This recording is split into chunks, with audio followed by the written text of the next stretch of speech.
All right, what's going on, guys? In today's video, I'm going to take you through a fun deal. It's a 9-unit that I bought back in 2021, and we are selling it this week. It's scheduled to close. It's going to be a great exit. So I'm going to take you through, if you want to buy multifamily real estate, or if you want to buy real estate in general, this is going to be a great video for you to see a day in the life of the real estate investor. I'm going to take you through how I found it. I'm going to take you through how I funded it, take you through what happened and the learning lessons that I had on it, then ultimately what was the exit. So what ended up happening with this deal. And throughout all of this, I make these videos so that you guys can start to do your own real estate investing. You can start to build your own wealth, because when I was working a job in corporate, like I could not rely on the stock market. I had a lot of bad experiences where the stock market went up and down, and my parents lost like half of their portfolio twice in 2000 and in 2008. And so that's why I think real estate is so important, because you can take financial control of your future. And so it's deals like this that can literally change your life. And I'll take you through how to buy these deals and what happened on this one. So stay tuned. Okay, so let's start with, how did I find this deal? So a lot of people ask me, when you're going to buy multifamily properties, like, how do you find good deals? And the truth of the matter is, there's not a ton of good deals out there. Good deals are made. And so that's how this happened on this deal. I had a relationship with a broker, and he ended up saying, hey, I think you should offer on this deal. It was a deal that was actually on market for 3 months, and had been stagnated. I think it was listed for $550,000 originally, and then they cut it to $525,000. And so I went and toured it. I thought the price was a little much, but I liked it because it was an all brick building. It was 9 units. It was in a fringe location. So it was right on the outside of Benson, which is a really up and coming area in Omaha here. That's actually where the camera gal lives. So she's smiling behind the camera here, but it's an up and coming area, right? And so those fringe areas where you can find good deals and still get a good price for those deals. But anyways, I went and toured it, and to be honest with you, it was overpriced, and I didn't love it. But I ended up making an offer on it, and funny enough, I was in Vegas with our friends on a baby moon trip. So they're about to have their first baby. So we took a trip to Vegas before they ended up having a kid. And I'll never forget, I was doing all the underwriting while I was on the plane heading out there. And so I was running through the numbers on the deal, what I could offer, what I could do it with. And eventually we landed. I was still kind of chewing on things. We went out to the casino. We had a few drinks. And then that night I came back to the casino room, and I had half of the email built. I built the other half of the email while a little inebriated, and then I sent it to the broker for where I'm at, what the price I could offer. And I offered $450,000 on an asset that was asking $525. And I put an hour worth of underwriting into it. I really didn't expect it to come back. And this was 30 plus properties later of me underwriting. Well, the seller was a lot more motivated than I thought. And so the broker ended up saying, hey, they came back at $455. I was like, you gotta be kidding me. And so anyways, we ended up doing the deal. Turns out that the seller was in Colorado. So they're an out-of-state landlord, and they were working with a property management company here that I'll remain unknown. But I've bought in some really good deals from this property management company that really sucks. So they have really messed up out-of-state landlords, and because they're just terrible. So the asset was, the owner was really ready to get rid of it. And so we ended up going under contract. After we went under contract, we found some things with the inspections. And so we required them to do some inspection items, which they happily did. And so we ended up getting some new concrete work done, and just some exterior stuff that needed some branches and trees that needed to be trimmed and removed. So we got all that done on the seller's dime prior to closing. And then we closed, and that started the journey of this 9-unit building, which was my second multifamily building that I'd ever purchased. It was back in 2021. So then we started implementing the business plan. So one of the big ways that I look to buy real estate is value add real estate. So that means buying things that are undervalued and then forcing appreciation. And the reason why I love commercial buildings is because you can force appreciation a lot easier than you can in like single family buildings. So what that means is that multifamily buildings are evaluated based on the income approach. So whatever that asset generates in income is dependent upon the value that someone will pay for it. So if we can come in and take an asset that's producing $30,000 a year up to $60,000 a year, Well, now we have doubled the asset's value, even though it's just the same building, right? So that's the income approach. And that's why it's so important to do both commercial and residential multifamily or properties. But anyways, so that's what we did with it. We saw rents were very undervalued. And so I don't even remember, I think rents were about $500 per one bedroom. And so we came in and now rents are $795 per one bedroom. Another huge value add opportunity that we saw was that the owner was paying for water. And so electric was in the tenant's name, that was separately metered, which is great, but the water was being paid by the owner. And so what we did is we came in, we implemented a RUB system, or a ratio utility bill back system, which just meant we charged a flat fee to residents for their water usage. And so now, instead of that being an expense that the landlord pays, now it's an income and expense, which washes out to be a neutral. So we added a lot of value to the net operating income of that asset just by charging back water to the tenants and increasing rent.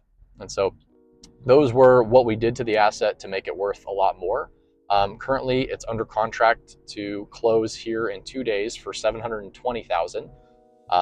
And we did put probably $120,000 into that asset between renovating all of the units that we've done. But it'll be a nice, good exit for us. And we're excited to take this one to the finish line. And then you guys are probably wondering, so like, how did I actually finance this? Like, what kind of debt? What was my exit strategy? So I'm always thinking about how am I going to exit this when I go into the asset? And I use the BRRRR strategy primarily, right? For long-term buy and hold is what I use so I can recycle my cash. The BRRRR stands for buy, renovate, rent, refinance, repeat, right? So when I was going into this asset, the first thing I did was I got debt on the building where I paid 20% down and the other 80% was financed. I also got this structured so that the bank actually paid for 80% of the rehab. So it's called a loan to cost loan. And local banks will do that for you once you have a good relationship with them. And so, we had it for the first 12 months, it was interest only payments that we were making, which helped me because you keep the payment down compared to principal and interest payments. So it was just interest only payments that we were making while we came in and renovated all the units and we stabilized the asset, got the rents up, implemented RUBS, and increased the income of the asset overall. Because we did that, that means the asset's going to go up in value, and so the bank will finance part of that rehab. So that's exactly what we did, and we increased the asset's value. So within the first year, we took it from $455,000 to $650,000 worth of what the asset was worth, and that allowed us to then refinance out of the asset. And so we were able to get a loan for 80% of that $655,000, which was $524,000. And long story short, both myself and my business partner, within the first 12 months of us buying this asset, were able to get the money that we put in back out of the asset. And that was huge. And so now for the last 4 years, we've been holding this asset with no money in, which means we've been getting an infinite return on our money while the asset's been getting paid down and while the asset's gone up in value another 100,000 or so. And so that is why we do the deals that we do. And then I'll take you through what we actually did so you guys can see what at least the exterior of the building looks like, just because it is fully occupied. So we'll go through that. Okay, so welcome to the Steelcrest Apartments. This is it, 9-unit building. You can tell it's all brick, which is something that we love and we look for. Brick means less exterior maintenance. So this is what it looks like. Some of the things that we did when we came in was we actually ended up painting some of the lines, because the parking lot lines here were not well done. This was a few years ago at this point. So lines were redone so that tenants were really clear on who is going to park. Another thing that we did, and what we love to do at properties, is we let tenants have pets. Now, why do we do that? Well, because you can charge for pets. So we charge $250 for a pet fee when they move in, and then between $30 to $50 for pet rent. And so something that we also do is we want tenants to pick up after themselves. So we installed doggy stations like this. You can pick this up on Amazon for literally like 350 bucks. So they're really convenient and great for the tenants. So that's what we did. You can tell over here, we did some concrete work. So all new concrete here to make it a lot safer. Also, these steps were flagged by the city. So we rebuilt these steps to make it safe for the entrance. And then we did all new concrete work down here as well. for all the ground floor units so that it looks a lot better. We had water that was coming back, and so we redid the concrete and graded it so that water sloped away from the building. Something else that we did here, I'm gonna go up here, is we did smart entry locks for the doors so that we don't have people coming in. Sometimes you do have this. So one of the things that we did here is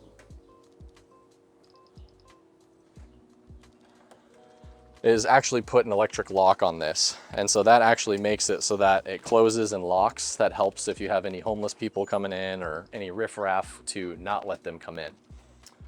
In here, these are the hallways. So in the hallways, we did do new carpet, new paint. Unfortunately, at this building, where kind of the area it's in, it's really tough to just keep these clean. So you can tell it's kind of degraded downhill a little bit, but this is what it looks like inside. Some other stuff that we did is new light bulbs and globes so that everything matches. And then I'll take you up to the top of the building here. Up here. So we come out to the outside here. You tell the view's not bad. One of the things I was kind of skeptical of is this railing, but we did secure it and we haven't had any issues. So I wouldn't let this scare you away from buying stuff like this in the future. I'm glad we did buy it, we'll say that. Every unit, something to look for is every unit has window ACs like this. So this window AC produces enough cold air to keep things really cold, which is awesome. But the problem though is that these window AC units have a condensation line coil. This condensation line will be where the water will leak. And so a problem that we had was having these things just drip and either ruin the boards here or drip and actually come down on the other units when they were getting into their units. So we had to basically pipe this hose to a place that exited that was good for the upstairs units that didn't bother the downstairs units or hurt the building.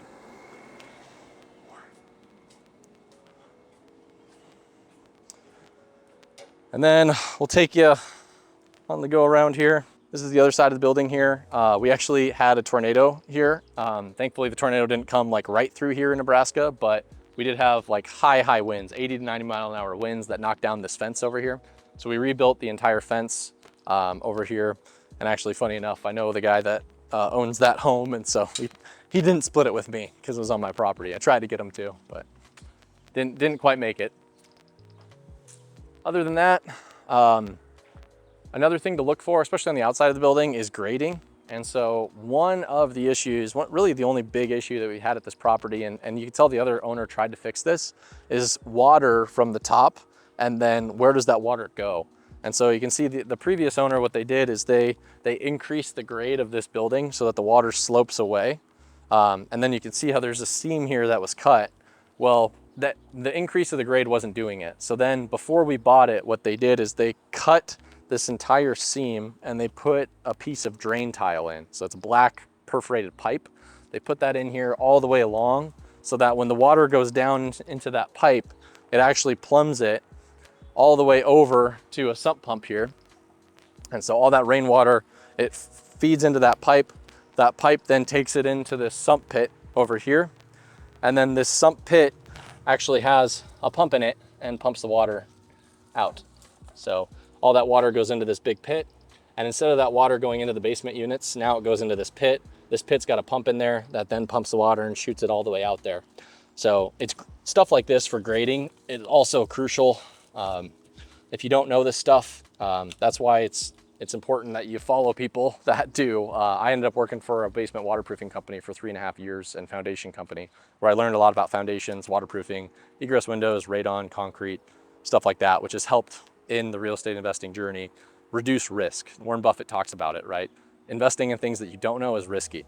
And so how do you reduce your risk? It's by getting educated. And so that's why I help my students with what they do so that they don't have to make big mistakes like I've made in my life. Okay guys, so now I'm gonna take you through the breakdown of the numbers on this deal so you can see exactly what this looks like. Because from the surface, it's like, yo, big whoop, you bought it for $455, you put $120 in, and that's really not a lot if you sold it for $720 minus closing costs.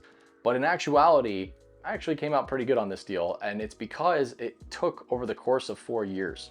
And so the beauty about real estate is that you will pay it off over time and it will go up in value. And so I'm going to show you guys just how awesome it was that debt got paid down and the asset went up in value over time because we did value add real estate with the refinance and then a sale. So from start to finish, there was 3 phases. We bought it, we refinanced it, and then we sold it. So I'll take you through each one. So firstly, we have the purchase, okay? So the purchase price, bought it for $455. Okay, of that $455K, my partner and I each brought $50,000. Okay, so our down payment was $100,000. Now this was because we had 20% for the loan, and that was $91,000, and then we brought an extra little bit to have some money in the operating account of the asset. At that point, our loan amount was 80% of the purchase price. So if you're a geek like me, this is the number breakdown. So 80% of the purchase price is $364,000. Okay, so all in all, what was my cash? I brought $50,000 originally. My partner brought in $50,000 originally. So when we started this deal, my net cash down here, so net cash, I'm negative $50K to buy this asset. So that's how we started, okay? Within 6 months, we bought the property, we started renovating the property, we started increasing rents on the property, and then 6 months down the road, we did a refinance. On this refinance, we improved the value so much that the new value of the home, of the property was $655,000, which meant, hey, we could have got a big payday and we could have sold it at that time, but instead we decided to keep it. And so we got a loan, a new loan for 80% of $655,000. So that new loan amount was $524,000. Now, this is where it gets fun. You can see the loan amount, the new loan amount that the bank would give us is $524,000. Our existing loan amount was $564,000. So, or sorry, $364,000. And so we got to, first the bank had to pay off the other bank. So first off, we minus the original loan that we had on it. Minus 364 is $160,000 in proceeds that we got 6 months after buying this property. Now, guess what? Do I have to pay taxes on that? Nope, because it's actually just debt. So the bank gave me a loan because it's a refinance. I didn't have to pay taxes on this. On top of that, so what did we do with this money? Well, so you're saying in 6 months you got your money back. Yep. The first thing is that we paid back. So minus 50K of this went to my partner's original investment. Minus 50K went back to my personal investment. Okay. So now that takes us down to $60,000 was left. Okay. So then we had $60,000 left on this deal, all tax-free. At that point, something I also did, which if you're listening to this video and you're putting deals together, you should be doing, is when I put this deal together, I charged an acquisition fee. Now, I charged a $25K acquisition fee. But in order for our cash return to go up, I didn't make this due until we were going to take money out. And I knew this was going to be our strategy, right? So I didn't get paid this at the start, but I do get paid this now. And so on the time of the refi, I got $25K for the acquisition fee. Now, if you're listening to this, that's just putting the deals together. You know how many deals I underwrote to find this? Is almost 100, right? So it's a lot of negotiating. It's a lot of banging your head against the wall to find good deals. But then once you find good deals, you should charge yourself for it, or charge for it. If you have a limited partner that's not doing anything besides bringing capital, he's still getting a sweet deal, right? He's already got his money back. At that point, now we have 35K left over in funds that we split between both of us. So 17.5K each. So if you're doing the math, my partner's net cash and my net cash,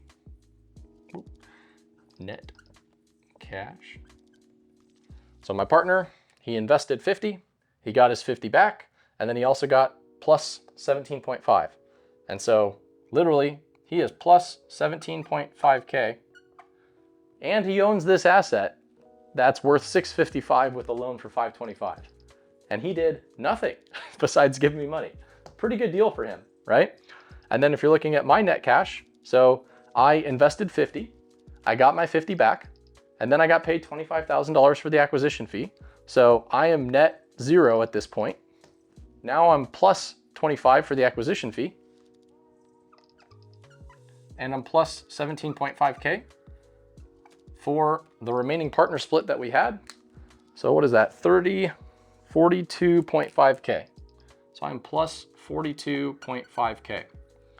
Within 6 months, I made $42,500 tax-free on this money. Secondly, we still own the asset that is worth $655 that is now has a loan for $524. So then we held it for the next 3.5 years. We held this asset, and then eventually we said, you know what? Let's sell it. It's time. So we sold it. When we sold it for $720,000. Our loan amount at the time, I'll have to look that up here. Loan amount at the time, this is the beauty of real estate, it was $471,000. Loan amount was $524, but we paid it down because this was 4 years later. And so real estate went up, loan value went down, we made some equity. Beautiful. So at this point, we get the proceeds of this. Heck yeah, baby. So 720 minus 471 is 249K that we're about to pocket. However, we do have to pay for closing costs. So we had minus $22,000 in closing costs and realtor fees. So we paid agents and closing costs on that, and our net cash from this was $227,000 is what we walked away with in our pocket on the closing statement. And I'll pop it up on the screen here so you can see it. So that 227, at that point, we split that 2 ways, right? So divided by 2, that is 113,500 each, okay? And we walked away from it at that point, happy. Now we do have to pay taxes on this, right? So we do have to pay taxes. So I didn't include that. But if we look at partner cash and Wyatt's cash, remember, partner was already 17.5 from this in the positive because they already invested their 50. They got their 50 back within 6 months. Now they're positive 17.5K. And after the sale, well, now they're positive 17.5 plus 113.5. So $131,000 is what they made in 4 years from a $50,000 investment that they got back in 6 months. Not bad, right? What's my cash look like? So very similar, right? I'm gonna be the exact same here. The only difference is I got paid for the acquisition fee. So I made the 131 plus the $25,000. So I got paid $156,000 for doing this deal. And the last cherry on top for this is I was also the agent. So I was the agent in this transaction. So part of that agent fee went to me as well. I only charged a 2% fee. So 720K times 0.02. So I charged 14.4. So I actually got an additional 14.4K for being the agent. So all in all, 156. I was at $170,000 that I made from this deal with a lot of blood, sweat, and tears. Going through the multifamily process, I learned a lot, had a lot of fun, and there are deals like this all over. I will say though, at this point in my career, I can do that in 4 years, or I can close on houses that I can make similar to this money in 4 months. And so with the time value of money, that's why real estate's awesome. I decide to flip houses now rather than go through the blood, sweat, and tears of doing these deals over time.